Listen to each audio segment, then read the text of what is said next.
زمکردن کە یەکێ لەو مانایانە ئەگەر توانای بڕیار نەبێ، ئەگەر مەجالێکی بۆ تحقیقکردنی زاد نەبێ، شتێ نێ ناوی ئازادی بێ بە مانای پۆزتیڤەکەی وە بە مانای نێگەتیڤەکەشی لە ڕاستیە. باشە هەروەها ئازادی لێرە بە مانای ئازادی ئەخلاقی دیە. با لەو پاڵنەری سایکۆلۆژیە شتێک بڵێم، ئەو ژۆی کە ئەگەر مناڵێ پەروەردە بوو بێ لەسەر تاعە و لەسەر ئەوەی کە موتیعە بێ و مەسەلەن دەستی بەسەرانە مناڵێکی زۆر موتیعە. طبعا ئەمە کارەساتێکی گەورەیە، ئەزانن نابێ مناڵ موتیع بێ، ئەزانن خۆی نابێ بە خۆی ئەگەر موتیع بێ لێتە ناشارمەوە. ئەمە لەو کولتورانەیە کە کەستەمکاری تیا باڵا دەسا و ئینسانی موتیع بەرامەهێنێ. لە ڕاستیە ئەبێ بزێو بێ، ئەبێ پرسیار بکە، ئەبێ قەلق بێ، ئەبێ هەموو شتێ بخاتە ژێر پرسیارەوە بیما فیهم ئاین خۆی. لە ڕاستیە ئەنجا دوای خۆی ئاینی خۆی هەڵەبژێرێ چۆنە کرات، ئەوە بابەتێکی دیکەیە. ئەمە ئەبێ بە پاڵنەرێکی سایکۆلۆژی بە مروری زەمن تەڕەسوب دروستەکە، کەڵەکە بێ ئەم تەڕەسوبە لە دواییە کارەتەرێکی لێ دەرەچێت. تەمەن کە خێزان ئامادەیەکە نێرە بە قوتابخانەش بەدار لەسەری حازرە بێت، دوای کەسێکی لێ دەرەچێت ئەبێ بە پیاوکوژ، ئەبێ بە داعش، باشێ دوای ناش پرسیارەکەین ئەمە لە کوێ هات؟ ئەزیزەکەم ئەمە لە سیستەمێکی پەروەردەیی خراپەوە هات، ئەمە لە خێزانێکەوە هات کە نەیزانیم ناڵچیە. باشە ئەمە لەمانەوە هات. ئەم پاڵنەرە سایکۆلۆژیە ئەمە یەکێ لە موشکیلەکانێتی. بەڕێزان هەر هەوڵێکی دیکە تەواو بە خێرایی ئەڵم بۆی کە فەزایەک دوورشکەمە نا پێش دەخە نابێ بووری من قساکەم جارێ ئەوانە لەگەڵ من مەکە با قسە باسەکەم پێشکەم نانەنا و گوتنی ئازادبوون لە فشاری دەرەکی، چون بەو مانایی کە ئیزای بەرلین و لیبراڵەکان زۆر جەختەکەن لەسەری. ئیزای بەرلین هیچ ئەم دووە زەدەیە ناسێت، بەڵام لە ڕاستیە ئەڵێ ئەوەی دووەمیان پۆزتیڤ ئیش موشکیلەیە من نییە زۆرتر، چونکەکەم ئەزانێ ئەو لە دوجارە هیگڵ کارل مارکس هەموو ئەو تیارە هیگڵیەکان کە دواییان ئەوان پێداگری لەسەر ئازادی بە مەفهومی پۆزتیڤەکەکەن باشە بریتە لە تحقیقکردنی زات و لە دوایی ئەم تیارێکیش دروستە بێت کە من ناوینانم تیاری فەلسەفی زیاتر تیارێکی ئەدەبیە کە وجودیەکانن، ئەوانش پێداگری لەسەر ئازادی دووەمەکەن نەک ئازادی یەکەم. بەڵام لێرە مانایەکی تر هەیە، بریتە لە کۆمەڵێ هەلومەرج لەوانە بریتە لە بوون یا ئامادەبوونی دەستورێ کۆنستیتیوشن. واتە ئەم دوو چەمکەمان لەیادە بەس وەرێن سەیرکەن ئەگەر ئەم دوو چەمکە لە غیابی کۆنستیتیوشنێکە، یعنی لە غیابی دەستورێکە کە زامنی مافەکان بکات، شتێ نابێ ناوی ئازادی بێت. ئەگەر دەستورێک نەبێ باشە، دەستورێک نەبێ کە ببێ بە زامن وەکو ئەو دەستورەی ئەمریکی، دەستوری ئەمریکی زامنی ئازادی مرۆڤەکانەکات. لە ڕاستیە ئەگەر ئەمە نەبێ لەگەڵ چەند زنجیرەیەک میکانیزم بۆچی بۆ ڕێگەگرتن لە هەوڵی دەوڵەت گەربێ هەڕەمەکیانە دەسەڵات بەکاربێنە. من ئەمەیە بە ئێوەی بەڕێز عەرزتان کەم کە مەوزوعەکە زۆر حەساسە، هەروە ئاسان نییە یەکێ بڵێم نەمەوێ ئازاد بم، بەڵکو ئەبێ هەلومەرجێکی کۆمەڵایەتی سیاسیش لە ئارا بێ بۆ ئەوی بتوانیت کە ئەو میکانیزمانە بەردەست بخەیت کە پارێزگاری زەمانەتی ئازادیەکان بکات. لێرەوە لە غیابی کۆنستیتیوشنە، یعنی ئێستا ئێمە ئازیزان ئێمە کۆنستیتیوشنمان نییە، دەستورمان نییە، ئێمە دەستورێکمان نییە. دوێنێ یەک بەڕێزێک ئاماژەی بدا بەوەی لیژنەی دەستور، نازانم چ بەڕێزێکتان بوو، یەکێک بوو ئەمیست بوو بەڵێ گەشەخان ئەمیست سەر تەدەخڵ بکەم بڵام گەشەخان دایخە و مۆزوعە، چکەکەم ئەو لیژنەی پێشوو مەجموعەیە خوێنەوار بوون، باشە خەڵقی تایە نازانێ قانون چێت، چۆن تۆ ئەیتە دەستی دەستور بۆ داڕێژێ. ئەگەر یانەیە دەستور داڕێژن ئەبێت دەیەها سیمیناری و کۆمە بکەن بۆی ئەو خەڵقانەی لێ هەڵبژێرنە دەرەوە کە ئەتوانن دەستور داڕێژن. باوکانی ئەمریکی دامەزێنەرانی 12 ساڵ خەریکی داڕژین دەستوری ئەمریکی بوون، لەوانە هامڵتۆنە. ئێوە ئەزانن هامڵتۆن و واشنگتۆن و باشێ ئەمانە پێشەوەی دەستور داڕژن کتێبێکی زۆر گرنگەیە کە واستەکەوانەی علاقاتی دووەلیان خەوێ ڕنگ بێ پێبزانن، ئەوی ژەوەیە فیدرالیست پیپەر، یعنی پەیپەرەکان نەک پیپەرس، یعنی پەیپەرە فیدراڵیەکان بریتیە لەو گفتوگویانەی کە هامڵتۆن و ئەوانی دیگە کردوانە لەسەر دەستور لە دوجارە لە کتێبێکایەتە دەرەوە دوایی دەستوری ئەمریکی بە 12 ساڵ نووسرێ دوو لا بڕێ باشە ئەمەی کە محاولیان کرد دەستورێ داڕژن دیباچەکەی باسی ئەنفال و هەڵەبجە ئەمە کاکەم قورپیاوانە چییە دەستور چۆن نانووسرێتەوە کەواتە وازی لێبن بەمانە دەستور نانووسرێتەوە ئەگەر دەستیشیان پێ کرد من یەکەم کەسە بم دەستەکەم بە قسەکردن لەوەی کە لێگەڕن نابێ ئێوە دەسوب بنووسنەوە ئێوە کەلاوەیەکتان بۆ ئێمە دروست کردووە ئێمە ڕێتان پێ نادنێەوە دەسوب بۆ ئێمە بنووسنەوە ئەبێم خەڵقە و شیارەکە خۆی لە دەرەوەی ئێوە دەسوب بنووسێتەوە کەواتە کۆنستیتیوشن گرنگە ئێستا منیمانە کۆنستیتیوشن کەواتە ئێمە ئازاد نین بەڕێزە ئێمە تەبع هەرێکی لە ئێمە بگریت خۆی بە کەسێکی ئازاد دەزانێ بەڵام زەمان چییە بۆ ئێستا نایەن بەسەرمانە لێرە هەر کەسێ بە ئێوەی لە ئێوەی بەڕز بڵە زەمان هەیە من ئەڵەم هاوری لەگەڵتە نیم ئێستا ئەتوانن بێن بەسەرمانە هەمومان بگرن ئەتوانن ئەم دانیشتنەوە پێداخن ئێمە باس سینەوە ساڵم دوێنێ هەمووی مەحەدو حەقمانیە بەر لێ سەداخرا باشە دۆستانی ئێمە لە سوورەوەریانیش کۆڕێ بگرن ئاسایشتی بۆتان نییە بیکۆڕ بگرن لەبەرەوە وەهمی ئەومان نەبێ کە لە غیابی کۆنستیتیوشنە یعنی دەستورێکان بتوانین ئازاد بین ئێمە ئازاد نین کەواتە شتێکی دیکە هەیە کە لێرە بریتێ لە جەختکردن سەر سیڤیل ڤێرچو یعنی فەزیلەتی مەدەنی من کتێبێکم هەیە لەسەر ئەم فەزیلەتی مەدەنی بە ناوی ئاشکردنەوەی عەقڵ و عیشق دەربارەی پەروەردەی لیبراڵ کەواتە ئەمە ماناکەی ئازادیە من تەنیا ئازادم ئەو کاتەی گەربێت و لە کۆمەڵگایە کا بژیم کە خاوەنی دەستورێکی سیاسیە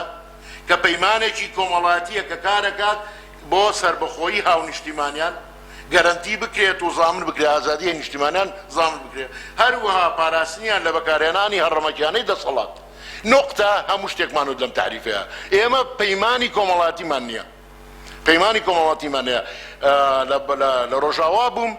ئەوان لە 2014 بۆ 2016 پەیمانێکی کۆمەڵاتیان نووسیوەتەوە من پەیمانی کۆمەڵاتیەکەم لای هەر بە ڕێزیبیوێ ئەیدەمێ ئێمەش لە حەفەی شوباتە یەکێ لە ئیشە گرنگەکانی کردمان پەیماننامەیەکی کۆمەڵاتیمان نووسیەوە کەس هەڵی نەگرتەوە بیما فیهم ئەوەی پێوترا ئۆپۆزیسیۆن کە من ئەو باسی ئەمڕۆ لەگەڵسەر ئۆپۆزیسیۆنێ زۆر خۆشحاڵم گوێم لێ بێ لەبەری ملاحەزەم هەیە لەسەری ئۆپۆزیسیۆنیش هەڵی نەگرتەوە من نازانم ئۆپۆزیسیۆن چییە ئەگەر هەڵ نەگرتنەوەی ئەو محاولە فکریە جوانانەی ناو فەزای گشتی بێ کە ئێمە بە شکڵەوەشەکان بەشداریمان تیا کردووە کەواتە فەیلسوفێکی ئەمریکیمان هەیە بە ناوی جیرارد ماککۆڵم لە 1960 ئازادی ئاوا پێناساکە ئازادی بریتیە لە پەیوەندیەکی سێڕەهەندی پەیوەندیەک لە نێوان سێ شتە بکەرێک ئەنی زات هەندێک هەلومەرجی ڕێگر وە ژمارەیە کردار ئەیجنسی یعنی ئەیجنت یعنی بکەرێک هەندێک هەلومەرجی کە ڕێگرە لەگەڵ چی لەگەڵ ژمارەیە کردار ئەمە ئازادی نواندنی کردار یاخود هەبوون یعنی بوونی بکەرێک بۆ نواندنی کردار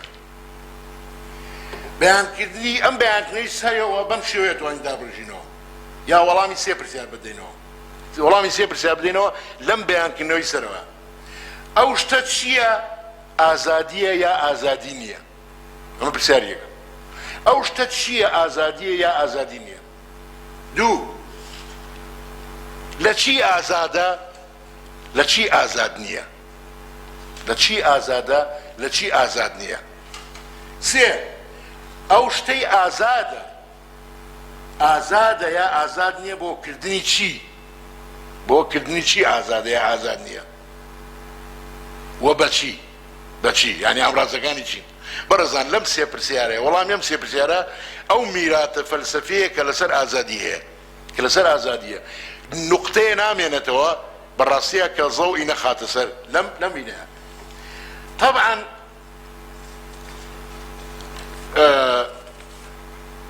من لەبەر دڵی ئەو برادەرەش کورتی شێکەمەوە قەینەکە هیوادارم لێم زویر نەبوو بێ لەبەرەوەی فرسەتی وامە بۆ دەست ناکەوێت ئێمە ئێستا ئێوەی بەڕێز ڕەنگە منتان بینی بێت لە هەندێک بینە ئێستا ئێمە فەزامان نەماوە ئێمە مینبەرمان نەماوە بەڕێزان زانی ئەوانەمان کە زۆر چالاک بووین لەو فەزا ئیشمان کردووەمانە ئێستا مینبەرەکانمان هێواش لێ ئەسەنرێتەوە ناهێڵە نزانی ڕۆژگارێک سەو ئەوەنە قاعە سلمانیە نەیانشتم کۆڕێ بگرێمە زانی دواییش ئەڵم شاری ڕۆشن پایتەختی ڕۆشنبیریە بە ڕۆشنبیری ئێمە دروستەکەین ئێوە نایڵ ئێمە قسە بکەین ئەیتر یا پایتەختی ڕۆشنبیری زەنی جا ئەوانەشیان بە تایبەتی ڕێگرن کە زۆر لە پێشەوەن با ناوشت ناڵێم لەبەرەوەی ئیشی ئەمە نییە بەڵام ئەمە سەرنجتان بۆ ئەمە ڕابکێشم کە ئەمە بابەتێکی گرنگە کە بەو هیوای لە فرسەتی تامنێمە سەر ئەمە بە تایبەتی لەسەر ئازادی قسەی ترمە چکە من مەشروعێکم هەیە بنای بنکۆڵکردنی ئەفسانەکان بەڕاستیە تاسە لەسەر دوو ئەفسانە ئیشم کردووە ئەفسانەی شۆڕش لەگەڵ ئەفسانەی نیشتیمان کە ئەمانە چۆن بنکۆڵی بکەین ینی بە پرۆبلێمەتایزی بکەین بە گیرورفتی بکەین لە زمانی ئەمە ئازادیە ئەمەیە کە من ئەمڕۆ پشتێکی بچووکیم لە پێشکەشەوە کرد لە ئایندەیەکی نزیک ئەم زووتر سەمەسەر بەڵام بێمەوە بۆ مافەکانی مرۆڤ یەکێک لەو ئەبێت لە قسەکردن لە ئازادیشە بگەڕێنەوە بۆ 5 نەوە کە من 4یانە ناسم لە ڕاستیان من 5ەمیان ناناسم ینی ئەتراف پێ ناکەم 5 بەس لەبەرەی خەڵقێکەکەی لە جیهانی ئەترافی بێکات بنیش لێرە ئابێ ئەمەژێت 5 نەوە 5 نەسل جیل لە مافی مرۆڤ هەیە کە لە ماگنا کارتاوە لە 1215 ماگنا کارتا لە بەریتانیا ئەبێ بە داڕێژەری یەکەمی مافەکانی مرۆڤ 4-5 بەندن کە نوبەلاکان شەڕیانە بێ لەگەڵ مەلیکە ئەبێ سنوورێ دابنێن ماگنا کارتا 1215 یەک وەسیقەی بێئەنداز گرنگە جیلی یەکەم لە ماگنا کارتاوە دەست پێکە هەتاکو جارنامەی مافەکانی مرۆڤ لە ساڵی 1848 بە تێپەڕبوون بە چییە؟ بە تێپەڕبوون بە شۆڕشی ئینگلیزی کە بیل ئۆف رایتی هەیە باشە ینی قانونی مافەکانی هەیە شۆڕشی ئەمریکی کە بیل ئۆف رایتی هەیە کە قانونی شۆڕشی فەڕەنسیش کە تەواو دوانێتی لە پێش شۆڕشی فەڕەنسیەوەن شۆڕشی فەڕەنسیش اعتراف بە کۆمەڵی مافەکە تەمەن دوای هێوربوون و دوای ڕابە گەورەکەی شۆڕشی فەڕەنسی کە خاوە بێتەوە ئەنجا مافەکانیانە دەرەوە ئەمانە پێوتێت جیلی یەکەمی مافەکانی مرۆڤ لەم جیلەی یەکەمە هەموو ئەو ئازادیانی کە ئێمە پێویستمان پێدی هەر هەمووی دانی پێنراوە ئۆکەی لە زمنیانە لە مافەکانی مافی مرۆڤ لە بەندی 18 ئەوانە تەنکە ئاشنان پێی ئازادی عەقیدە ئازادی وجدانە کە ئازادی وجدان جەوهەریترین شتە بۆ ئازادی مرۆڤ بۆ لەبەرەی لە ئازادی طبعاً تا ئەم لەحزەیە مەقساکەین وڵاتە ئیسلامیەکان اعتراف بەم بەندە ناکەن لەبەرەی لە بەندی 18 ئازادی وجدان یعنی ئازادی ئەوە شەبێ عەقیدەی خۆ بگۆڕی ئاینی خۆ بگۆڕی ئێوە خۆشتان نەزانن ئەمە بڤەیە وەنا لە عالەمی ئیسلامیە ئەمە کێشەیەکی گەورەیە بەرحاڵ هەموو مافەکانی کە قسەی لەسەر ئازادیەکان لە مافەکانی مرۆڤە هەن کە ئێوە من سەری ئێوەی پێ نایشێنم ئێستا هەمووتان ئاگاداریەوە کەواتە ئەمە دەلاقەیەکە بۆ ئەوەی کە ئێمە لێوەی قسە لەسەر ئازادی بکەین و لەسەر ئەم چەمکانەی ئازادی بکەین کە ئەوەی ئەخیریان چەمکی سێهەم بوو کە لە ڕێی هاوکێشەیەکەوە عەرزی ئێوەم کرد کەواتە ئەمە سێوێناکردنەکەی ئازادیە ئێستا قوتابخانە فەلسفیەکان یا فەلسەفە سیاسیەکان بەسەر ئەم سێ قوتابخانە لەم سێ قوتابخانەی ناچنە دەرەوە بەڕێزان لەبەرەوە ئینی چوارەم نییە لە ڕاستیە وێناکردنی چوارەم نییە تاوان لیبراڵەکان هەر وێناکردنی یەکەم هەر ئەوەی کە ئازادی نێگێتیڤە وانەیە ینی ئازادی لە ئەوە اعترافی پێکەن بەڵام تەمان مارکسیەکانەوە ئازادی بۆ تاقیکردن و وجودیەکان یاروانی دیکە بەڵام چەمکی چوارەم نییە بەڕێزان بە تەسەوراتی من یا بیری لێ نەکراوەوە یا کەس باسی ناکە ئەنجا ئەمانەش هەمووی لە میراتی فەلسەفایە من بەما قسەکانم کۆتایانم و هیوادارم گفتوگۆش بکەین لەسەری زۆرتری هەڵیگرن بۆ ئێوە و گفتوگۆ بکەین چکە مەمان لای من گرنگتر بۆی من لە ئێوە فێر بم بەڕێزان ئێمە هاتووینە سەر میراتێکی حازر حەزەکەمزان ئێمە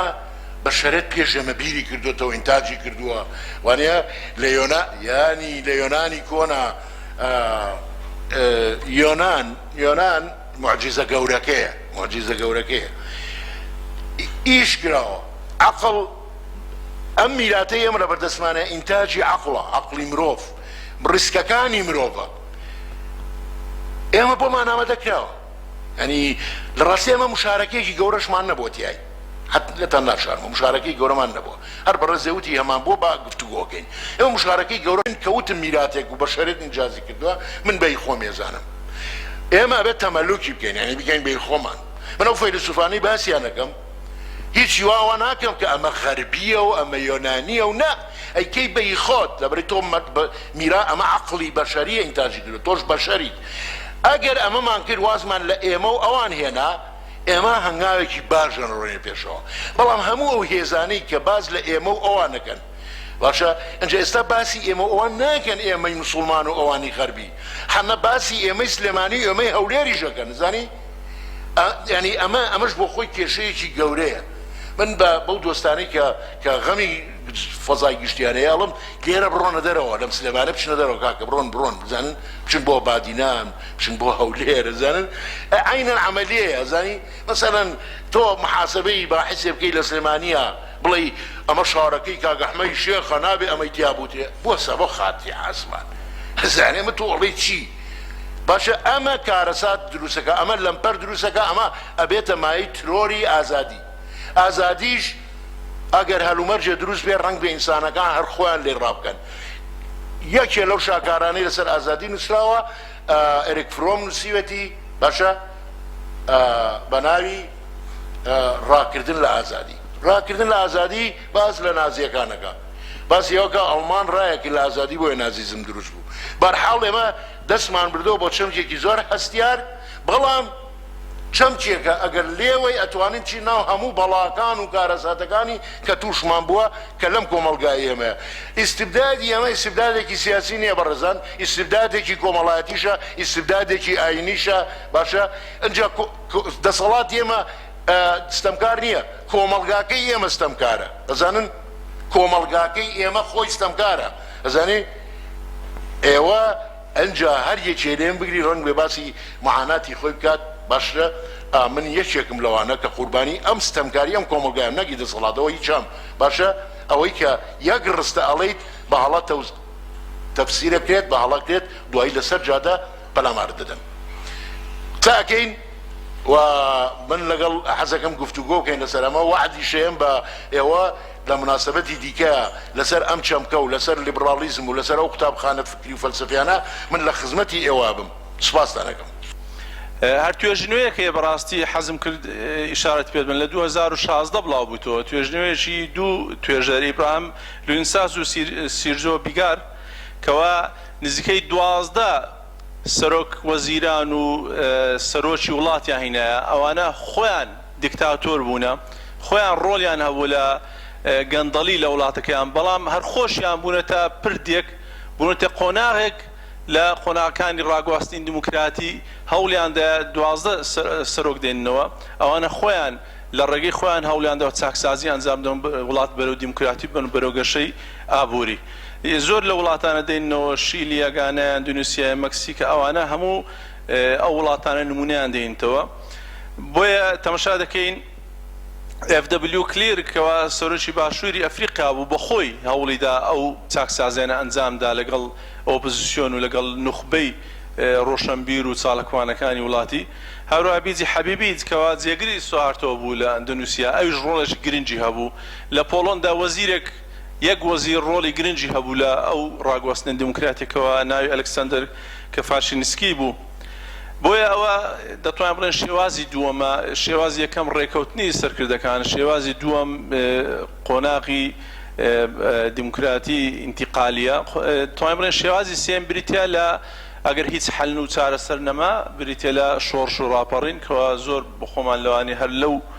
لە 2011ەوە زۆر لە شۆڕش ڕاپەڕینەکانمان دیت و دەرەنجامەکانشمان دیتبن بۆیە گرنگە ئەمە بۆ ئۆپۆزیسیۆن و بە گۆڕانکاری هەیە ئەوەی بە قەنەعەتی خۆمە بیڵێم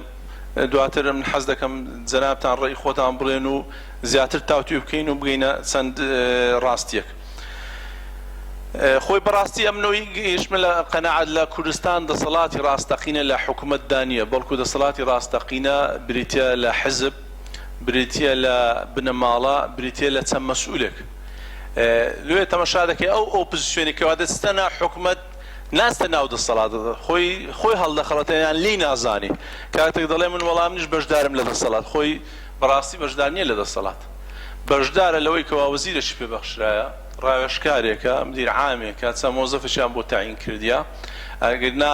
هیچ ڕۆڵی نییە لە سیستەمی سیاسی هەرێمی کوردستان بە هیچ شێوازێک ڕئیشی وەرناگیرێ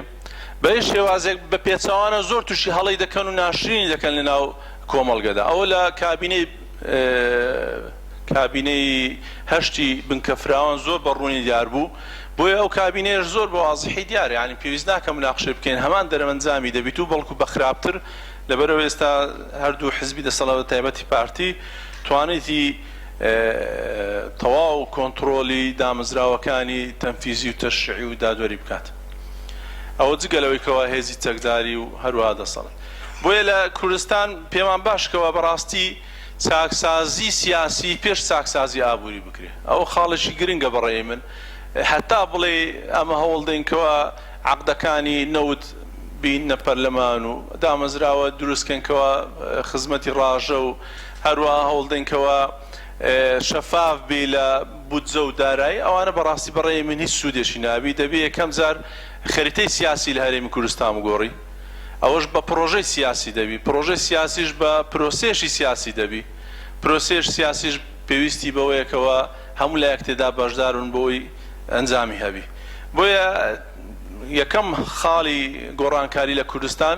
چاکسازی سیاسی لە پێش چاکسازی ئابووری و داراییە بەڕای من خاڵشتر ئەوەیەکەوە دەسەڵاتی ڕاستەقینە لە هەرێمی کوردستان حەز دەکەم تێبگەین ئابووری بە تەواوی کۆنتڕۆل کرا چیە نەوتە چی گازە چ موچەیە یعنی ئەوەی کە ئەو کەسێ دەبێتە موچە خۆر سیر بکە مامۆستای زانکۆیە ئاستێش فکری یان شادێژی بەرزی هەیە لەبەرەوەی موچەکەی وەردەگرێ مانگانە مەجبورە شێوازێک لە شێوازەکان بە شێوازێک لە شێوازەکان هەوڵ دەکەوە لەگەڵ دەسەڵات خۆی بگونجێنێ کەواتە لێرە لە حرەکە نامێنێت دەتوانین بڵێن دەچەسپێ و دەبێتە کەسێکی سەلبی نەک ئیجابی لە ڕووی هێزی چەکدارەوە ئێمە هەتا هەرێمی کوردستان هێزی چەکداری لەدەست حیزب و لەدەست بنەماڵ و لەدەست کەسە مەسئولەکان بی بە هیچ شێوازێک دەڵێن نا هەڵبژاردنێکی پاک و بێگەر دەکرێت نە دەستا و دەستکردنی دەسەڵات دەکرێت چونکە من و توش ئەگەر هێزمان لەدەست بی با حەزەکەی سەداندان پەرلەمانیشتەبی لە هەرێمی کوردستان گۆڕانکارێکی وان ناکرێت ئەوە بێئومێدی نییە بەڵام دواتر باسی دەکەین ئەوە چۆن دەکرێت دەسەڵاتە کارژێریەکان زۆر گرنگە ئێستا موختاری گەڕەکێک حزب دایدەنێ دەبێ ئاسایش بێ جاریوە لە ژێرەوە پاراستنە زانیاریە زۆربەی هەرە زۆریان بەڵام کەمێشانەی خەڵک شەریف و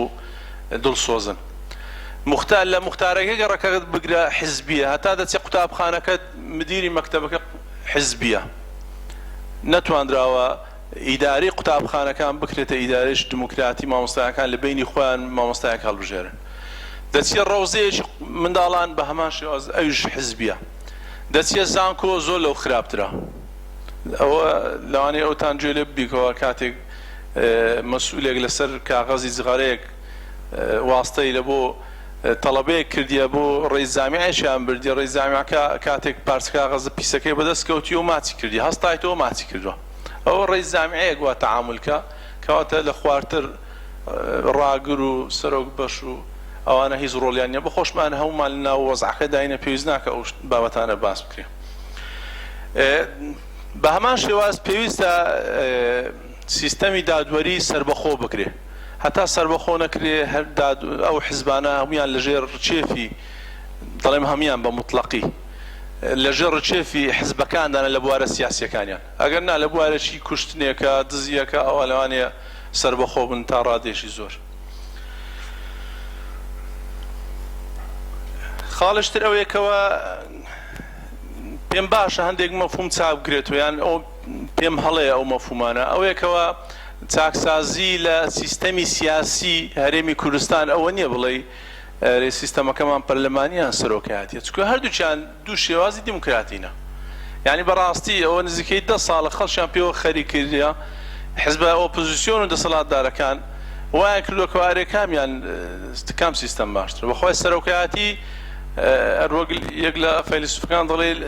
دیموکراتترین ئەوەیە شێوازی حکومڕانیە کەواتە گۆڕینی شێوازی حکومڕانی لە سیستەمی سەرۆکایەتیان پەرلەمانی و سەرۆکایەتی تەنها هەڵخەڵەتانی خەڵکە و هیچ عیلاقەی بە خودی دەسەڵاتی هەرێمی کوردستان نییە. هەندێک بەداخەوە هەندێک حزبی ئۆپۆزیسیۆن پەیدا بوونە یعنی کاری خێرخوازی دەکەن. نازانم ئەگەر منەظەمەی خێرخوازی بۆ حزبی سیاسی یان دەچێت شەقامێک چا دەکەن باخچەیەک چا دەکە ئەوکە ئیشە حزبی سیاسیە. ئەم بەڕای خۆمەوە نیشانی ئیفلاس سیاسیە، هیچ پێ ناکرێت لە کار سیاسیکەی لە پرۆژەی سیاسیت پێ نییە، پرۆسەی پرۆژەی سیاسی ناتوانین جێوەجێکەی دێ خەڵک پێ هەڵ چاواشە دەکەی دەچی پڕ دەدێ شتێکەوە ئیشی تونی ئاسانیشە. ئەوە هەموو کەسێک هەر بازرگانێک هەر کەسێک بەڵکو ئەگەرە تو دەسەڵاتی سیاسیت کەوتە دەست ئەوە ئیشی ڕئیس قسمێکی شارەوانی گەڕەکێشە. یعنی ئیشی بەڕاستی حزبێکی سیاسی نییە کەوا بێت هەموو ئیشەکانی خۆی بەلاوانێ بێ خەریکی شەقامێک و باخچەیەک بیت. بۆیە ئەوانە بەڕاستی هیچ عیلاقی بە کاری ئۆپۆزیسیۆنی دانیە. یان هەندێک حزب بە تایبەتی ئیسلامیەکان خۆیان خەریک کرێ بە کاری بانگەوازی، ئەوە حزبێکی سیاسیە تو.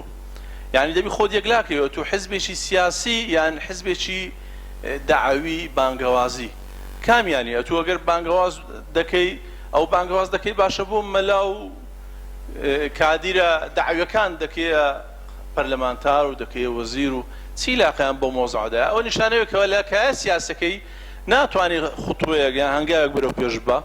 دێ تعویزی دەکاتەوە لەبەرەوەی پرۆژەی سیاسی پێ نییە، پێشنیاری سیاسی پێ نییە، هیچی سیاسی پێ نییە، دێ لە بوارە کۆمەڵایەتی و لە بوارە داعاوی و بانگەوازیەکەی تعویزی دەکاتەوە. بۆیە گرنگە ئێمە لەو وارە ئێمە بتوانین شتێک شارەزا بین، یان بە کاریزماکردنی هەندێک مەلا و دواتر دەبنە ئەندام پەرلەمان و دواتر کاتێک چۆن بڵێ وەکو تەڵەبە تەخەڕوز دەکا هیچ سوودێکی نییە و بۆ خۆی دەستەوە ژیانی ئاسایی خۆی و نە داعوەکەی بەردەوام دەبێتەوە و خۆی دەڵێ من ئەو لەسەر ئیشە بەردەوام نە ئیشە سیاسیەکەش دەکاتەوە. ئێمە بەڕاستی پێویستمان بەوەیەکەوە خەڵکەشی پرۆفشنەلی سیاسی پێ بگەینین بۆ داهاتوو بتوانین کاری سیاسی ئەنجام بدەن. ئەمە گەورەترین مشکلەمانەوەیەکەوە نەمانتوانی بە کاری سیاسی بکەینە پیشەیەک لە بۆ خەڵکێکی سیاسی، نەک پیشەیەک ڕزقی لێ پەیدا بکە، بەڵکو پیشەیەکی ڕۆژانەی وەک خۆبەخشی ئەنجامیدا. جاری وە پەنا دەبێن بۆ بەندبێژێک بۆ گۆرانی بێژێک بۆ مەلایەک بۆ کەسێکەوە لەناو خەڵک یان کەسێکی ڕئیس عەشیرەتە جەماوەری هەیە دەیکین ئەندام پەرلەمان بۆی دەنگەکەی پێکۆکەینەوە. ئەوە بەڕاستی ئیشی سیاسی ڕاستەقینە ئەوە نییە. ئەمە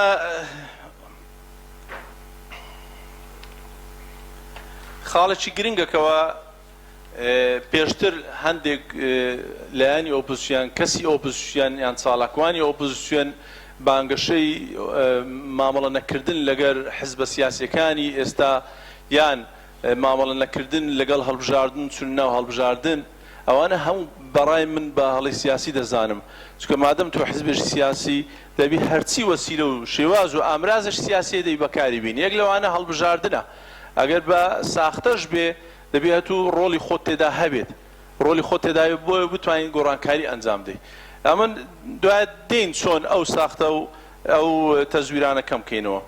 یان زۆر حزب هەیە دەڵێ وەڵای من ئۆپۆزیسیۆنەکەی من چییە؟ من بە چاک دەڵێم چاک و بە خراپش دەڵێم خراپ. ئەوە بەڕاستی بۆ چوونێکی غەیری چاواشەکردنی خەڵکی ستر نییە، چونکە حزبی سیا منیش دەڵێم کاکە منیش وەکو چالاکومارێک ڕۆژنامەنووسێک مامۆستایەک دەڵێم ئەویش حکومەت کردی باشە ئەوەی کردی کەوا خراپە.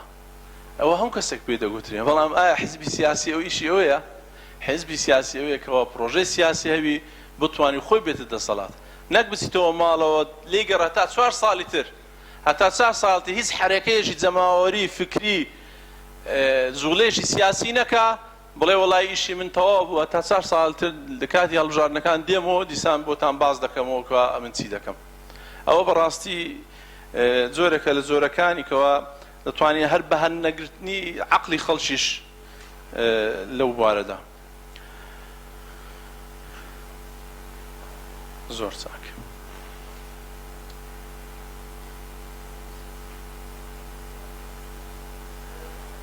خاڵشتر من ئۆپۆزیسیۆن لە هەرێمی کوردستان بە تایبەتی لە هەفتەی شوبات لە خۆپیشاندانەکانی پار کەوە مانجی 3 بوو هەردەم ئەوان خۆیان وا پیشانداوە وێ ناکردێکەوە تەدەخول لە کاری خۆپیشاندان و حیراکەشی جەماوەری و چوونە ناو خەڵک ئەوانە ناکەن. ئەوەش بەڕای من هەڵەیەکی زۆر گەورەی سیاسیە، لەبەرەوەی حیزبی سیاسی دەوی ڕابەر و پێشەوای خەڵکی بی، دەبی پێش ئەوەی کەەوە خەڵک بچێتە ناو هەڵژێژ سەر شاقەمەکان و سەر جادەکان سەر گۆڕەپانەکان، دەبی قیادی حیزبیەکان بە خۆیان لێوە بن، نەک ئەوەی خەڵک بیکا و دواتر دوایی ئەو لە هەڵبژاردنەکان بیخواتەوە بەرهەمەکەی بخوا بیدووریتەوە. بۆیە حیزبەکانی کوردستان بەڕاستی زۆر زیرەکانە مامەڵیان لەگە خەڵکی کردی لە وارە، خەڵک دەیکا بەڵام خۆیان لە پشتەوە دانیشتینە، تەنانەت زۆر لە کادیرە بێجگەلەوەی کەسی یەکەمیان بەشدار نابی، مەکتەب سیاسیان بەشدار نابی، سەرکردایەتیان بەشدار نابی، خەڵکە کادیرە وەسەتەکانیشیان بەشدار نابی. بۆیە هەوڵیانداوە هەر کاتێک ئەو جۆرە شێوازانە بەکاربێنن بۆ دەستکەوتی سیاسی خۆیان. ئەمنەوە ناڵێم کەوە بۆ ئەوەی کەوە بەدگومانی بکەینە بەرامبەر لە زۆر لە حزبە سیاسیەکە ئۆپۆزیسیۆنەکان، بەڵکو ئەوە ئیشی حزبی ئۆپۆزیسیۆنی سیاسی نییە بێت خۆی لە پشت زەماوە بشارتەوە. یان زۆر زاران لەو باوەڕدامە زۆر لە سەرکردە حزبە ئۆپۆزیسیۆنەکانیش یعنی نوعک لە نوعەکان مەسلحەت و بەرژەوەندی لەوەی دایکەوە ئەو سیستەم و ئەو دەسەڵاتە بمینێتەوە. بە جۆرێک لە زۆرەکان فیشەیەک لە فیشەکانی ڕەبت کردێ لەگەر دەسەڵاتەوە، چ پارەی لێ وەرگری، چ تەمەشا بکەین زۆربەی هەرە زۆریم باسی دوو حزبی دەسەڵات ناکەم، تەمەشا دەکەی حزبە ئۆپۆزیسیۆنەکانیش کەسی یەکەمیان بە خۆیان مستەفید بوونە زۆربیان، یان ئەوەیە وەزیر بوویان ئەندام پەرلەمانیان جێگری سەرۆکی هەرێمیان جێگری سەرۆکی پەرلەمانیان کوڕەکەی آخر کوڕەکەی تەمەشا دەکەی لە تەمەنێکی گەنجیدا بوویتە ڕاوێژکاری سەرۆکی حکوومەت. لێشی دەپرسی دەرە وەڵای ئەوە لەبەر توانای خۆی زۆر بەتوانایە کاک خەڵشتر زۆر لەوە بەتواناتر هەیە، بۆ کوڕی جەناو دوویتە ڕاوێژکار بۆ ئەوی تر هەر تەعین نابی فەقیرێ بە دکتۆرا هەیە تەعین نابی. بۆیە زۆرێک لە زۆرەکان بەڕاستی فیشەیەکیان بەستیە لەگەر دەسەڵات زۆر لە سەرکردە حزبە ئۆپۆزیسیۆنەکان ئەوە وای کردێکەوە زۆر مهتەم نەبن بڕوخێ، یانەیە هەندێکیان حەز نەکەن بڕوخێ.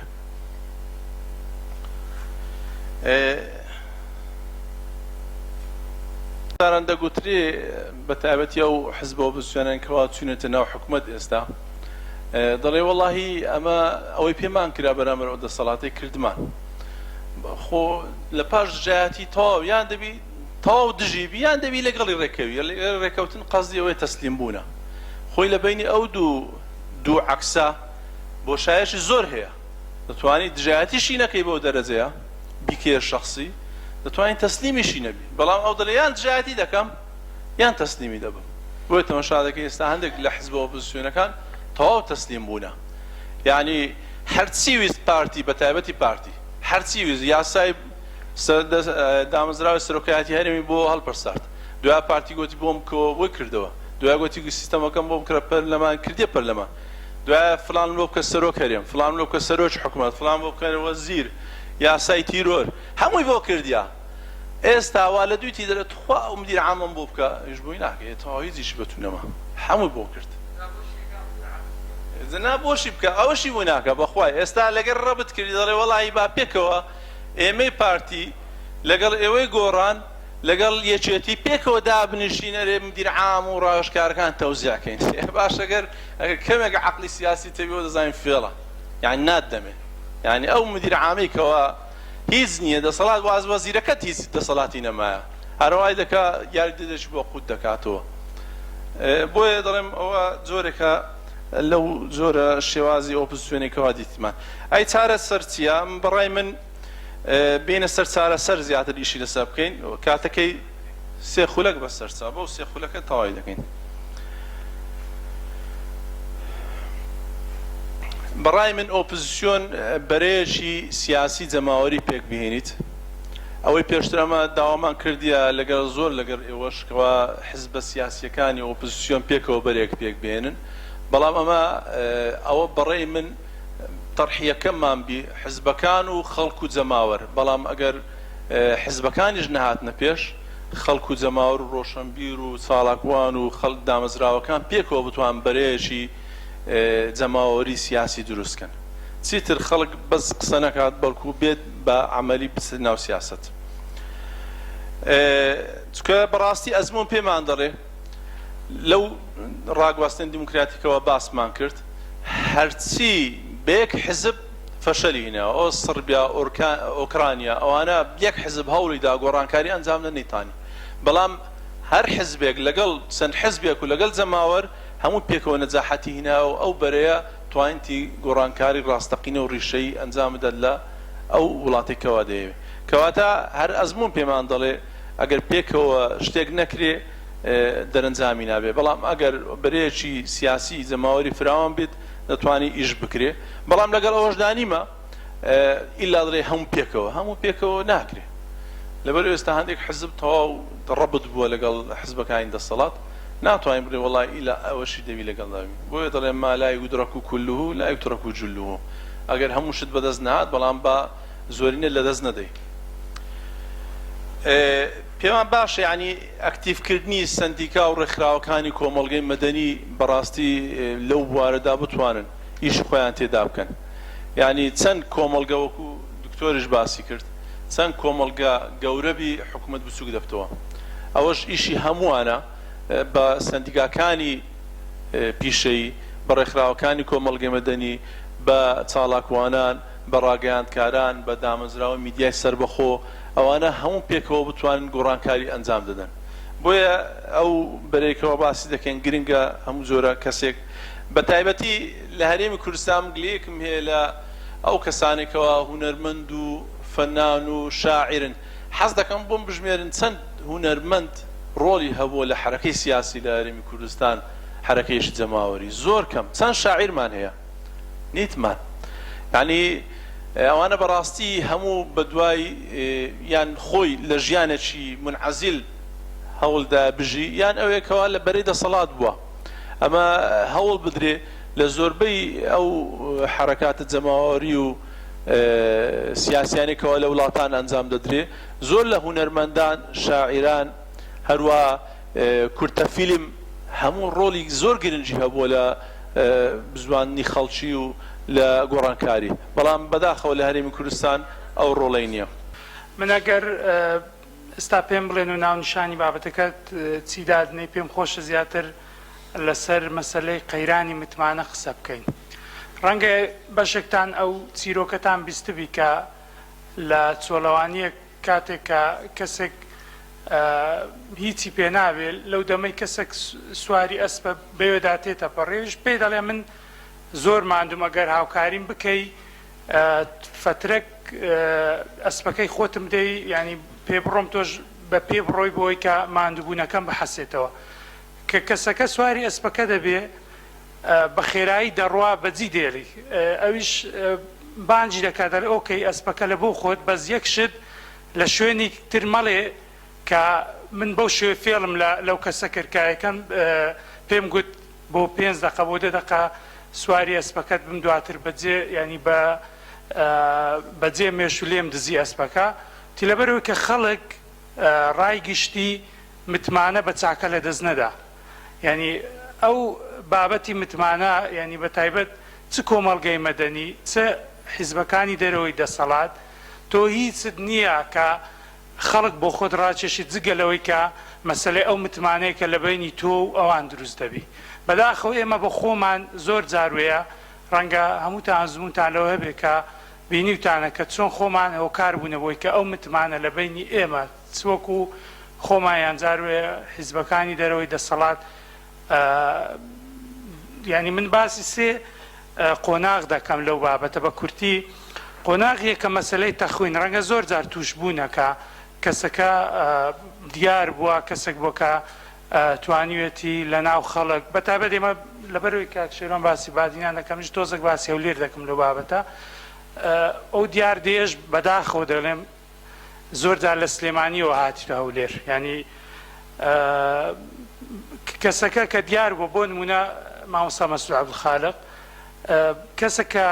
کەیفی پێ ناتوێیان ڕقی لێ بێت بەبێ ئەوەی بەڵگەی هەبی کاکە ئەوە لە ژێرەوە سەر بە دەسەڵات ئاگال لێ لای قسە نەکەی ڕەنگە ئەوە یەکێک بۆ لەو کێشانی کە مەسەلەی تەخوین زۆر زەرەریدایە ینی من بە خۆم کە لە جامیعە بم ڕۆژێک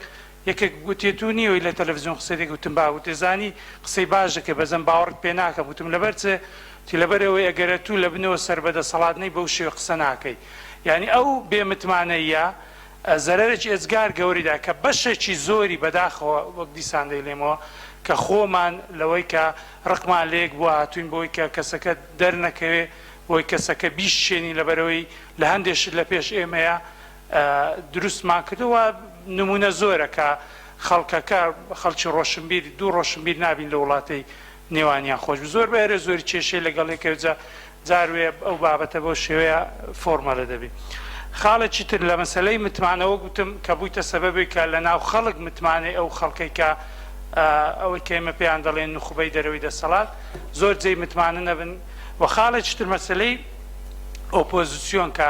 وعدی ئەجگار گەورەی دەدا کە بۆ نمونە بەهشتێکی لە بۆ خەڵک دروست دەکرد کە لە واقعدا وەگەیە باستان کرد ئەسڵەن مەسلەی ئۆپۆزیسیۆن بوون لە کوردستان بابەتێکە پڕ لە ئشکالیەتە تۆ لە سیستەمە کە سیستەمی کوردستان تەوافقیە لە سیستەمی تەوافقی لە هیچ یەک ئەزمموی دنیام لەو بینەوە کە سیستەمەکە تەوافقی بی ئۆپۆزیسیۆن تێدا سەرکەوت و پشتیوانیە بە عێراقەوە بە لوبنانەوە کۆمەڵێک تەجروبەی تر کە ئێمە زۆر جا قسە لەسەر ئۆپۆزیسیۆن دەکەی حەقە مەوزوعی تر بن ینی ڕەخنەگرتن ڕەنگە ئێستا من دانیشم دوو ڕۆژ ڕەخنم لە گۆڕان هەبی بەڵام ڕاستی مەسلەی ئەو لایەنانەش بخوێندرێتەوە کە ڕەنگەەوە خۆی ئۆپۆزیسیۆن تێدا مۆفەق نەبووە بە چ زمانێک مخاتەبەی ڕای گشتی دەکا کە دوجار کە تۆ ناتوانانی ئەو بەڵێنە گەورانە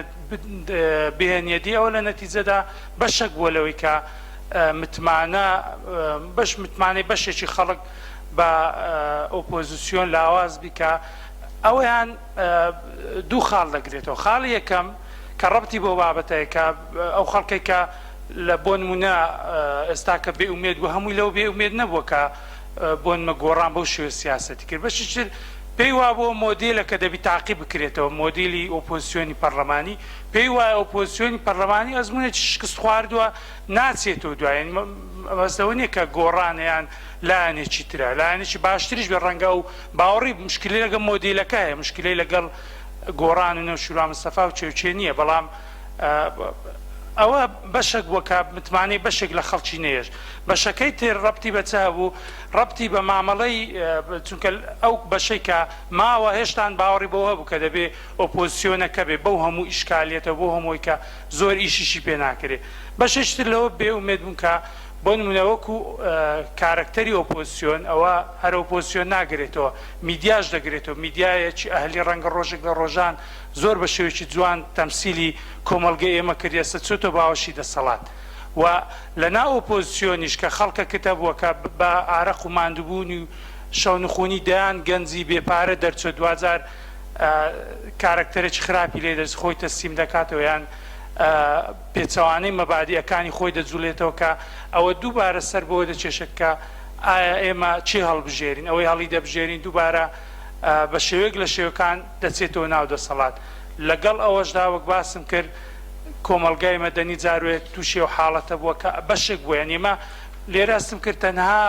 ئێمە ئەو شکستانە دەبەستینەوە بۆ بە گۆڕان لە کاتێکدا لە دەرەوەی ڕەنگە خۆتان خەڵکتان بینی بیکە لە سلێمانی بی یعنی ئەو هەموو میدیای لێم خەڵکە باشەیە و چی لێهات بەشێکی زۆریان هەولێر دەچێ ڕوودا و دەڵێ لە سەوڵەکەی یعنی ئەوەندە خەڵکی سلێمانی و گەرمیان و بڵێن هەورەمان و لە کاتێکدا بەدایان ڕۆژنامە نووسە بووە لەو هەولێرەکە بێ ئیش بووە وەکو ئێمە وەکو کاک شێروان کە و دەیان حەزەکەی بۆتان دەژمێر کە خەڵکی زۆر بەتوانە و تەکلیفیان لێگرە ئامادە نەبوو نەبچن لەبەرەوە پێم وایە ئێمە بۆ خۆمان و مەبەستمەوە نییە کە کەس نەچوە لە هەولێرژەوە ئەو ڕاز نییە لە هەولێرژ خەڵکەیە چوە بەڵام خۆشمان وەکو ئەو دەرەوەی ئەو خەڵکی کە لە دەرەوەی دەسەڵاتە بەشێک بوونە لەوەی کە خەڵک ناومێت بکەن بۆیە ئەم پێم وایە کە مەسەلەی قەیرانی متمانە ئێمە چۆن ئەو کارێکی کە جارێک ئەو خەڵکەی کە لەو دەسەڵاتە بێ ئومێد بووە ئێمە زۆر جارێککە باسی شتی نوێ دەکەین بەڵام گەورەترین ئیشکالیەت لەو بابەتە کە دێتە پێش مەسەلەی متمانە ئێمە چۆن متمانە لەگەڵ ئەو خەڵکە دروست دەکەین کە بۆ نمونە ئەگەر ڕۆژێک لە ڕۆژان پشتیوانی بڵێن فەرمانی کرد فەرمانیش کە ئۆفەرێکی پێدرا ناچێتە باوەش وەک ئەو قسەیکە نێسیروان بارزانی جارە گوتی ئەوانەی کە ڕەخنە دەگرن ئەوانە کە هێشتا ئێمە سەعرمان پێ نەداون لەبەرەوە ئەو کێشەیەکی زۆر جددیە کە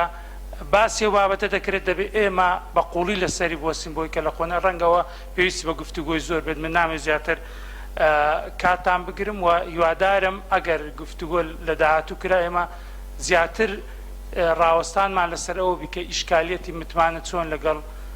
خەڵک چارەسەرکەین. زۆر سپاس. بەدیدی خۆم بەشێکی واقعە ینی باقعی سەپێنراوەکۆ پارتی بانگەشەوە دەکە کە بادینان قەڵای پارتیە و بەشێکیشی تەواهمە. ئەو بەشێک کە علاقەتی بە واقعەوە هەیە خۆتان نەزانن ینی کاتێکدا پارتی محاصر بوو لە بادینان لە شەڕی ناوخۆ گرنگێکی زۆری بۆ منتەقەدا ینی چ لە ڕێگەی ئاغاکانەوە تەعزیمی ئەو سیستەمە ئاغاتیان کردوەکو ڕژێمی سەدناو ڕێک چۆن هات لە 62 جاشی خەفیفە دروست کرد کۆمەڵی مستەشار هەموو مستەشارەکانش خۆتان نەزانن ئاغا بوون لەو منتەقەیە لە ڕێگەی ئاغاوە تقریبەن ئەو کۆمەڵگەی کۆنتڕۆل کرد لە کاتی خۆی دەوڵەتی عوسمانیش جۆرێک لە جۆرەکان لە ڕێگەی تەکیە و ئاغاکان ئەمەیان بەکارێنە کەواتە هەموو سیستەمی دیکتاتۆری نەفسی میتۆدە و نەمەڵیان هەیە بۆ سەرکوتکردنی دەنگی ئازاد و نارەکانیان. لە دوای ئەوە لە نەوەتەکان ئەگەر بیزانانی یەکێک لە سەبەبەکانی ئەو داپلۆسێنەرەی کە لە بادینان هەیە سلسلە اختیالاتی بادینانە کە بەداخەوە کە بەرەی کوردستانی بیدات بوو لە بادینان دروست بوو لە کوردستان دروست بوو پارتی لەوێ لەژنێکی اختیالاتی دروست کرد کۆمەڵێت سومبڵ ئەوانەی کە دەنگی دلێر بۆن ئەوانەی کە لە دەرەوەی کێتی پارتی بیریان دەکردەوە اختیال کران کە یەکێک لەوان وا بزانم شەید ڕەوف ئاکرەی برادری مامۆستا تەحسین قادریشە کە باسی کرد و لەوە دەست پێ دەکات تا ئەبوو نەسیری شوعی و ئارامی کۆمونیست و کۆمەڵی سمبڵی ئەوانەی کە ناو یەکگرتووی ئیسلامی بوون و زەکی ئامێدی و سادق سندی و لە هەر دەڤەرێک کە سیمبڵێک هەبوو ینی معارض بوو لەگەڵ پارتی هەمووی اختیال کرد ینی هەتا دەگاتە نزیکی 40-50 سیمبڵی بادینان ئەمە بەڕاستی وای کرد کە حرەکەی وەعی ململانەی معریفی لەو منتەقەیە تۆزێ دوا بکەوێ. بەڵام بێجگەلەوەش ینی ئەگە سەیری حزبەکانی تر کەین بۆچی نانتوانی خەرقی بادینان بکەین بەڕاستی ئەمەش ئیشکالیەتێکی ترە دایمان ئەو حزبانە هەستێکی بچۆکیان هەیە لە بادینان بۆ نمونە یەکێتی خۆی بە میوان دەزانێ گۆڕان ینی کۆمەڵێ پاشماوەی یەکێتی بوون لەگەڵ ڕێزم نەیان توانی و ئەو زیهنیەتەی گۆڕان بگوازنە ئەوەی جا خەلە لەسەرەوە لە بنەوە مۆزەعێکی ترە تەفاسیلی زۆرە یەکگرتووی ئیسلامی بەداخەوە ینی بنەماکانی زۆر بەقەوت نین کە دەبینی ناوە کۆڵێک لە یەکگرتوو دەبنە پارتیان خۆیان ڕناگرن بەرامبەر ئەوە گراتانی کە دەسەڵات لەوێ تەنانەت حاڵەتێک هەیە من بیرم لێ کردەوە ئەوە سێ پارێزگای دهۆک بگۆڕێت جێگیرەکەی ناگۆڕێ جێگیری دووەمی کە یەکگرتووە چونکە دەستی لە سەفاقاتی تجاری لە خصوصا نەوت و تەوزیعکردنی ئەوانەی هەیە من بە دکیومنتەوە ملاکە و ڕۆژنامەنووسێک یعنی تێوە گڵاون لە گەندەڵی لەوانە ینی شاڵاوی عەلی عەسکەری کاتی خۆی هات تۆزێ بادینانی تەحریکێکی دا پێ یەکسەر لە ڕێگای زەختی سەرەوە وان لێکرد لەوێ بە چەند ڕۆژێک نەقل کرا ینی بۆیە هەموو حزبێک وەکو میوانداریەک سەیری بادینان دەکە نانتوانی ئەو خەرقە بشکێنن. بەڵام ئەوەش مانای ئەوە نییە بەشی ئەوەی کە من خۆم زۆر خەڵک دەڵێ پارتی زاڵ پارتی بەهێزە من دیدگایەکی ترم هەیە بۆ هێز من پێم وانییە پارتی بەهێزە لەبەرەوەی هێزیش کۆمەڵێ ڕەهەندی فەلسەفی و ڕەهەندی معریفی هەیە هێز چیە ینی بەڵام من هەمیشە ئەڵێم پارتی زاڵە ینی وەکو ئاغایەک لە گوندەکەی بتوانێت بە زوڵم دەنگە ینی حکم بکە ئەوە فەرقیەوە لەگەڵ هێز بێ کابراایکی خۆشەویست لە ناو گوند مەلایەک بتوانێت دەنگی خەڵک ڕایگەشتی دروستکە بۆیە بەشێک لە تۆهمە سەرچاوەکەی ئەوەیە کە ئێمە پێناسەی ئەم چەمکانە لێک گیاناکەینەوە کە پارتی زاڵە هەتوانێت کاکە ڕئیس پەرلەمانی ئیفلیچکە یان نازانم موەسسەیەکی تری حکومڕان ئیفلیچکە بەڵام ئەمە کەی هێزە لە چ ڕەهەندێکەوە هێزە بە دیدی من ئەمە هێز نییە بۆیە بەشێکی علاقەتی بەوە هەیە ئێمە خۆمان تەسلیممان کردووە لەوەی کە پارتی بەهێزە بەڵام وەرن بە مناقشە بکەین لە چیەکەوە بەهێزە دوایی بۆیەوە بەجێ دەڵم. دووەم بەڕاستی ئێستا شاخەکانی بادیان کە 32 بە ڕێژە 32 بە پێی بن کۆڵینێک لە دەست پەکەکەیە یعنی ئەو معادلەی کە دەبینین قەڵای پارتی وان نییە ئێستا پەکەکە ڕەنگە علاقەتی بەخۆیەوەیە بەڵام ئەگەر بیەوێ کۆنتڕۆلی بادینان بە ڕۆژێکە بۆ پەکەکە یعنی ئەوە نییە بۆیە ئەوەی پارتی لە بادینان دەترسێ کە کۆمەڵێ بۆمبی تەوقیت کراو لەوێ هەن لە شوێنی تر نییە بۆ نمونە ئێزدیەکان ئەساتوان بڵێم 10% کۆمەڵگەی بادینان وەبەر ئێزدیەکان دەکەوێت کە ناڕازین لە سیستەمی پارتی لەولاوە پەکەکە 30% بێجگەلەوە بە خۆشحاڵیەوە کە حرەکێکی ئوپۆزیسیۆن دروست بووە کە پێم وە ناوبنێ ئوپۆزیسیۆنی جادە ئەوەی کە لە شێلازێ بینیمان لە کاتێکدا کە هەموو حرەکاتی تری ئۆپۆزیسیۆن لە دابشکردنی کێکدا بوون خۆتان نەزان پێش چەند مانگێکە حرەکێک لە جادە دەرچوو ئەو بۆ معسکراتی تورکیان سوتاند و بەڕاستی لە ئاسایش کە گیران من یەکێک بۆم لەوانە تقریبا 105 کەس گیران ئێمە هەر پرسیاریان ئەوە بوو ئێوە چۆن دروست بوون ئێوە چۆن بۆم بەڵایەک لە ملی ئێمە ئەوانەی کە گۆڕان بوون هەموو ئازاد کران ئەوانەی یەگرتو بوونان سێ چوارێکیان یەکێتی بۆن ئازاد کران حەزبەکانی تر ئەوانەی کە مەیلی پەکەکەیان ئەوانەی سەربەخۆ ڕاگیران یعنی بۆ ئەو دەڵێن پارتی دائیمەن وەکو زۆنێکی ئارام سەیری ئەو مەنتەقە دەکات کە چی بینی لە خارجی ئەو ئۆپۆزیسیۆنێک کە ئیدعای ئۆپۆزیسیۆن دەکات حرەکێکی جادە دروست بوو کە ئەمە پێم وایە دڵخۆشکەرە بۆی لە مستەقبەل ئاسووی حرەکێکی سیاسی لێ دروست ببێ جا بۆیە وا نەبینم بەشێکی زۆر زۆر تەواهمە لەو دیدەوە دیدی ئەوەی کە زاڵە دیدی ئەوەی کە حرەکێکی جادە دروست بووە لە بادینان کە جگەی ئومێدە تۆ سیر کە چەند شتێکە گە بکەینە پیوەر تکە هەڵبژاردە نەکەنە پیوەر لەبەرەوەی کۆریای باکۆرە تایبەتی منطقەی خۆم کە من خەڵکی منطقەی بارزان وانم یعنی ئەوە حساب و حەق و حسابی نیە یەک چاودێری لانەکانی تری لێ نییە خۆیان سندوق پڕەکەنەوە هیچ جار انتخابات پێوەەر نییە بۆ ئەمە بۆ ئەم خەزیە بەڵام تۆ سەیری مەسەن خەباتی سۆشیال میدیا بکە ئێستا ڕۆژانە دەبینم چاڵاکێکی بادینان لایفی هەیە شەوانە یعنی بە معدل وای لێ هاتووە بەڵام لە هەولێر و لە سلێمانی بەداخەوە سلێمانی ئێستا زۆر پاشکەوت و دەخوێنمەوە جاران کە مینبەری هەموو شتێک بوو ئێستا بەڕاستی لە ڕەزالەتێکی زۆر عەجیبدا لە هەلوەرینێکی زۆر عەجیب لە ڕێزم بۆ ئەو نخبەیە بەس من خوێنەوەم ئاوایە وا دەبینم ئەو فیگەرە ئیعلامیانە هەمووی تەسلیمی ڕۆدا و 24 بوون دێنە هەولێر تەنانەت تێگەی دیالۆگ نەماوە لە کاتێکدا هەموومان چاومان لە سلێمانی بوو هەولێریش ڕەنگە دۆخێکی تایبەتری هەبێ کاک فەرمان باسی کرد مامۆستا مەسعودوان دەزانن بەڵام هەولێریش وا پێم وایە ئیشکالێکی تری هەیە وانە خەڵکی ناڕازی نیە وانە ڕانیە ڕا لەوێ هەیە بەس پەرتە مینبەری ڕایگشتی لە هەولێر نییە ئەینە بە قەنەعەتی خۆم بە داتا دیارە کە پارتی لەوێ 26 لە سنتەری هەولێرە ناوە ئەی هەفتا شتێک چییە خەڵکی ناڕازیە خەڵکی دیە بەڵام قسە لەسەر ئەوەیە پارتی نایەڵە ئەو مینبەرانە کە ڕایگشتی دروست دەکەن چ مەلا چ ڕۆژنامەن و چ سنتەری و کوستاندەر و هزاران سنتەری دی چ ڕێکخراوی ستۆپ چ دایان ڕێکخراویتر ناڵە دروست بێ موسسە دروست ببێ کورتێکە ئەمەوێ بڵێم ئەو ئومێدەی کە لەو مانتقەیە من زیاترە بینەوە لە مانتقە نەک لەبەرەوەی من خەڵکی ئەوێ من ئەوە لە بەرچاو ناگرم بەڵام ئەو ئومێدەی لەوێ هەیە کۆمەڵی بۆمبی تەوقیت کراون حتا لە منطقەی خۆمان و ئازان بارزانەکان هەمووی پارتین کاکە 30% خورشیدین کۆمەڵگەی بارزانێ خورشیدی ڕەک ئەنتی پارتیە بەڵام کێشەیەکیانەیە بڕوان بە پرۆسەی سیاسی زۆر نییە ئەینا لە انتخاباتی 2005 سێ چوار کاندیدیان هەبوو هەرچیان دەرچوون یەکێک لەوان سەید عەبدولسەلام سمام ئامزای مەسعود بارزانیە دەرچوو کە خورشیدیە و لە دەرەوەی پارتیە یەک لەوان نوێنەری ناحەی پیران دەرچوو ناحەی بلێ دەرچوو هەمووی خورشیدی بوون هێبزانە بەڵام بۆ پێکە داخراوە منتەقەکە و میدیاش زۆر ئیشی لەسەر نەکردو هەرچەندە لە 2009 حرەکەیەک دروست بوو باش بوو نووسنگەی کێنێن کراوە نووسنگەی ئەنارتی دووە ئەوە کراوە خۆمان گۆواری باشوورمانە و گۆواری لڤین نووسنگەی هاوڵاتی ئەمانە تۆزێ جۆرە هینێکیان تحریکێکیان خستە بادینان هەرچەندە غیابی ئەوشمان هەبوو وەکو ڕەهەندیەکان یعنی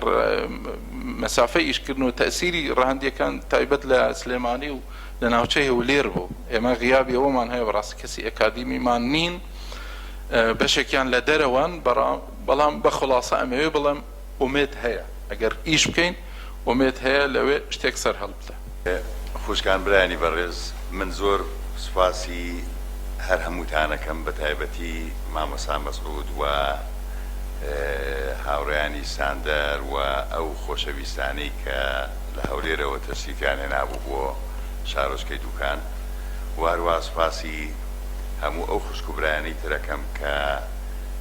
لە دوور و نزیکەوە ساڵانێکی تەمەنمان بێکەوە خەرج کردووە لە شوکاری سیاسی و هاوڕێتی و خۆشیان کەسانی دیارن لە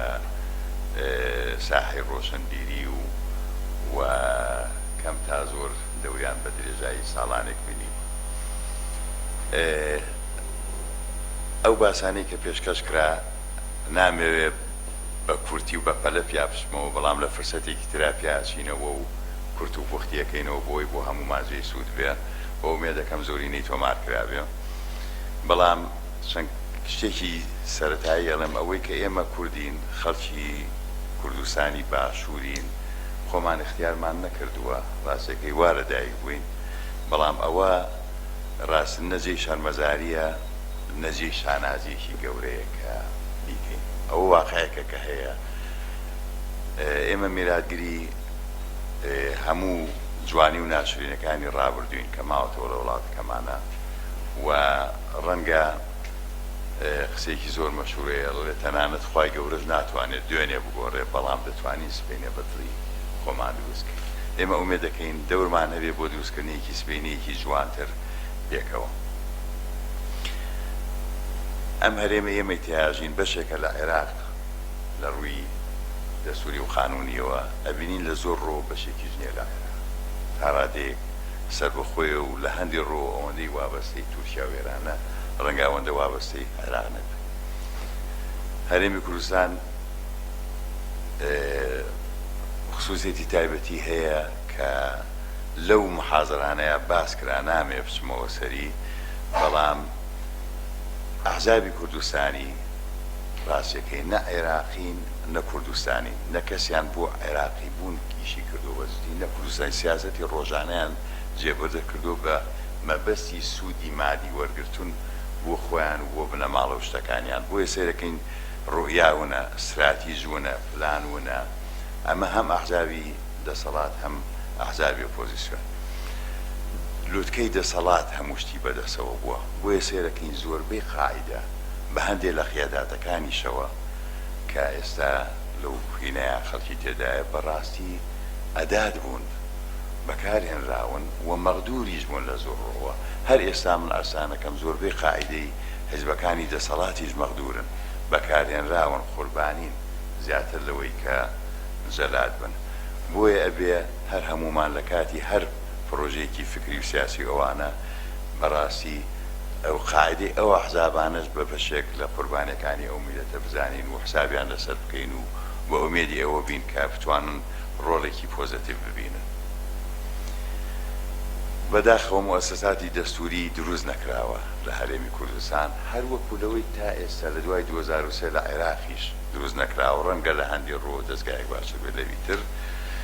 نە دادگا، نە سوپای نیشتیمانی، نە پەرلەمان وەکو باس کرا، نە حکومت مارەسی حکومەتی. ئەو قسەی دکتۆر زۆر جوان بوو بەڕاستی دەسەڵاتی ڕەها هەتا ئێستا لای حیزبە و لای کەسی یەکەمی حیزبەکانیش. ئالەم واقعە ئەوەی کە گوێمان لێ بوو چەند ئیتیجاهێک بوو. یەکێکیانەوەی کە بێئومێد بین، بێئومێدێکی زۆر و لە ماڵی خۆمان دانیشێن، عەلەقەڵ خۆمان پارێزین، بڵین کاکە ئێمە تێکەڵی فەساد نەبووین، تێکەڵی گەندەڵی نەبووین، تێکەڵی هەڵخەڵەتانی خەڵک نەبووین، چ لە ڕێگەی دەسەڵات چ لە ڕێگەی ئۆپۆزیسیۆن،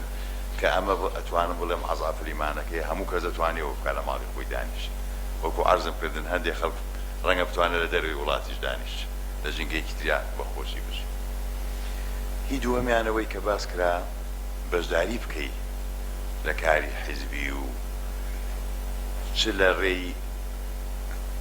هەماهەنگیکردن، هاوپەیمانیکردن لەگەڵ دەسەڵات، چ لە ڕێگەی حیزبی بوونی ئۆپۆزیسیۆن، کە ئەمانەش ڕەنگە هەمووی بەنیەتی باش لای هەندێک خەڵکەوە کرابێ، بەڵام ئەنجامەکانیمان بینی کە ئەنجامی بەدەستەوە نەیاوە. هەنگاوی سێمەوەیە کە خەڵک خۆی هەوڵ بدا بژێوی ژیان و گوزەرانی لە دەرەوەی حیزب و لە دەرەوەی دەسەڵات پەیدا بکە بۆی بەڕاستی ئازاد بێت. ئەمە هەنگاوێکە کە ڕاستیەکەی دەسەڵات ئەوەشی نەهێشتووە، جوان باس کرا، ئەوەش بە بەرنامە نەکراوە، هەموو شتیان تافۆ کردووە کە ژیان و گوزەرانی خەڵک بەدەست حیزب و بەدەست حکومەتی حیزب بێت. دووەمیشیان لەگەڵ بەژێوی ژیان و گوزەران کە ئومێد دەکەین ژیانی ئابووری و ببوژێتەوە بە هەوڵی هەموو لایەک لەسەر و ئەو شەوە ئەنجا لەگەڵ ئەوەیشان بەشانی ئەوە هەوڵ بین چالاکی ئینسانی چالاکی فکری پەروەردەکردن خۆڕێک خستن بە شێوەی مەدەنی زۆر بێت ئەو بەرنامەی ئێمە لەگەڵ ئەو خوشک و برایانە بەنیازین دوو خۆناغی یەکەمیشکردن لەسەر کۆمەڵگە لە ڕێی هوشیارکردنەوە و ئیشکردن لەسەر بینای تاکە کەسکی سەربەخۆ کە خۆی بەکەمتر نەزانێت لە عەشیرەت و لە گروپ و لە حیزب و لە هیچ شتێک دووهەمیان سەندیکا پیشەیەکان هەوڵ بدرێت بەم گیانە بەهێز کرێ بێنە مەیدان ئەنجە سێمیان کارکردن لەسەر دەسەڵات چونکە ئیشارەت برا بەڕاستی گۆڕانکاری لە ڕێی دەسەڵاتەوە بێ گۆڕانکاری بنەڕەتی ئەویژەوەیە بە ئومێدینەوەی ئەو پرۆژەی کە کاگالام باسی کرد سەر بگرێ قبول بکرێ حەقە پشتیوانی بکەین بۆ ئەوەی لە فرەبازنەی و سیستەمی هاوتەری بە فرسە دەدا بە تاکە کەس و بە نوێنەری سەندیکاکان بۆ ئەوەی ئەو احتیکاری ئەحزاب لە موەسەساتی دەستوریە کەم بکاتەوە. لە هەولێر ئەنی خوشکە باسی کرد ڕوانگەکی میلەت هەیە، یعنی ڕەوشەنبیرانی ئێرە کە دەبینن بە ڕەوشەنبیرانی خۆیان تێدەگەن و زۆر حەزەکەن سەرکەوتوو بن، یعنی ئێوەش هەر یەکە زۆر ئەزیەتە چی تاریخیتان چێژاتە گەیشتە ئەو ڕاتەی زۆر خۆشە بپارێزرێن. من نمونەی نەفەرێک بە ناوی نەینین ڕەوشەنبیرێکی گەوری سلێمانی لە کاتی ڕێفراندۆم ڕەخنەکی زۆر توندی لە سلێمانی دەگرت دەیگۆ سلێمانی پێڕانەگەی بەجێ دەمینی لە کارن. ئەم برادرانیش هەموو جیان لێبوو خواخوامان بوو کەس کە زۆر وەجه بوو، یعنی حەزمان دەکرد خەڵک جێی لەو قسەی نەبی، بەس دوای هەندەی دووبارە کردەوە ئەم خەڵک جێی، یعنی ئێمە جارێکە غەڵەتێک دەبیندرێ لە لای ئێوە یان لە لای ئێمە خەڵک حەزەکە دایپۆشی لەبەرەوە هۆنتە دروست نەبووە و دەسەڵات زۆر قازانجی لێ دەکا. یعنی خەمی برادران ئێوە لەو بارەیەوە، یعنی ئەم جارێک مامۆستایەکی ئاینی دیفاعی لە دکتۆری کرد بۆ لەو ڕەنگە پێویستی بە دیفاعیش نەبی، بەڵام نەفەرێک هێرشی کرد گوتیەوە نازم چەند لای دیتەوە ئەوەی لای کرد ئاماش نەمانزای مامۆستای ئاینی دیفاعی لێ کرد گوتیەوە ڕازنیە و ڕوونکردنەوەکی چاشتە. قسمێ لە هەولێری ئاگاتان دێبی ئەنگۆ ئەنسارتان هەیە لە ئاینی، لە گەنجان، لە مامۆستایان، لە هەموو شتێکی لە وتارەکانتاندا تخوا ئاگاتان لێبی دقیق بن، لەیمەدەن لەولا مەدەن. ئەوەی خوشکێک باسی کرد لەسەر ئەساسی میلەت، ئەو میلەتەکەتانە ئەجە چۆن دەتوان ڕابەرایەتی بکەن بەو شێوێ. ئەمە تەجروبەی هەولێرێمان بەوردی، یعنی لەناو هەولێرێ لەبەر چی دەسەڵات دەنجی زۆر کەمە کاک شێروان گوتی 26، بەڵام ئەو بە تەزویر بە هەموو شتەوە بیشێتەنە کەمترە هێشتان، بەس لەبەر چی ئەوی کاک نێچیروان جارە گوتیان دەستان خۆش بی لە هەولێر سە گوتی کاکە ڕاوەستە سەرکەوتنی چ وەڵە کارەساتە لە هەولێر بە دەوروبەر بە دەورو مەسەن تۆبزاوە هەیە. لەبەر چی تۆبزاوە دەنجی زۆرە کووەچی دەیان بینی منطقەی زرارەتی مەشهورە بە هەموو دێنە لای من، لەبەر ئەوەی نا چالاگوانەکی لێ نە مامۆستایەکی ئاینی وای لێ قسە بکەن نە لێ نییە خەڵکتر، یعنی بەتەنها تو یەک ئیشی بکەی وەکو برێی ڕەوشەنبیریەکی سەردەم بەس بڵاوکەوە هەندێک تاریکی هەیە لە خۆڕات دەڕەوێتەوە. یعنی مەجای کەواتە مەجای ئیشکردنمان یەکجار زۆرە ئەگەر ئەمە هاریکاری یەکتری بین. وتارەکان یعنی دووارەی دەکەمەوە و ڕاستی ئەگەر باسی کەرکووک و دەوڵەتی کوردستانی وەکو دکتۆر ئەوەی عملیاتی دڵ و ئەوی عینەن بینای حیزبەکی نوێ یان بینای جەماعەت یان بینای مواجهە لە بۆ ئەوەی دکتۆر ناوینا کلیپتۆکراسی خەریکە برێم لەوەش خراترا بەڕاستی وەکو عملیاتی چکە ئەوان ئیش زۆر لەسەر بێمتمانەی دەکەن ئەوی کاک فەرمان و کاک شێروان جەماعەت باسییان کرد زۆر سوودیان لەو بێمتمانە دابەشی کوردستان لەسەر ئەساسی ناوچەگەری لەسەر ئەساسی هەرچی دەرەی دەیکەن بەس حەزیان لێ نییە یەک شت ڕوودا. ئەم لە هەفتەی شوبات ئەو کاتی تەجروبەکان خۆڕەتم نەدایە ئەوەی باز دەکەمەوە لە یەک شتی لەمە تووڕە من زۆر توند پێشترێ هەر قبولیان دەکرد، بەڵام ئەمە لە ماریمە دانیشتنەکرا دانیشتنی کۆمۆنیزم علمانی ئاینی لەوەی زۆر تووڕە دەبن کە بزانن ئەو لە تەرەفانەوە هاتن لە بۆ یەک زۆر پێیان خۆشە ئەتوبری علمانیمە ئەویش بری ئیسلامیمە نا ئەمە بە ئەوانە بشتێنی لەسەر ئەساسی ظالم و مەزلوم تەقسیماتێک دروست بکەین لە کوردستان کە هەموو متتەفقین لە چوارچێوەی خاڵە ئیتیفاقیەکان بچین لە بۆیە خاڵی اختلاف هەیە ئینسانە و دوێنێ لە محازەرەکان باسمان کرد إلا اختلافی دەبی بەس میلەتی بێبەخت جەماعەتی بێبەخت عائلەی بێبەخت ئەوەیە لە اختلاف لەگە یەکتر بستە ژووری بەرێگرە اختلافەکان سەبر کاتی خۆی دێ و چارەسەری دەکەین و قسەی دەکەین یعنی ئەوەش دەرکەی دیالۆگ نایخی ئەم قسەی ئەخیرم خوشکە گەشا پێشنیارێکی کرد ڕێیتان هەبی با ئەو مەجلیسە لەوەی دەرنەچین هەر هیچ ئیشەکمان نەبی پێشنیاری ئەوی کرد دەرێوا دەستور دێتە پێش تەمان هەندێک ڕێیتان وایە هەر نەبی ئەوەش ڕاستە بەڵام هەر دەیهێنن ئەوانە دەیهێنن دەستورێکی زۆر خراپی ینی ڕاستی حیزبەکان تەسلیمی ئەو برادرانە بووینە بەڕێی من مادەم سەرۆکایەتی هەرێم زندوو کراوە بەو وەزعی هەموو مادەکانیش بەو شێوەیە دێت بۆیە پێم باشە قسەی لەسەوەی پێین کۆتاییەکەی وەکو ئەزمونەک بی لە بۆ ئەو مەجلیسەی بزانین لەوەی دەردەچین کە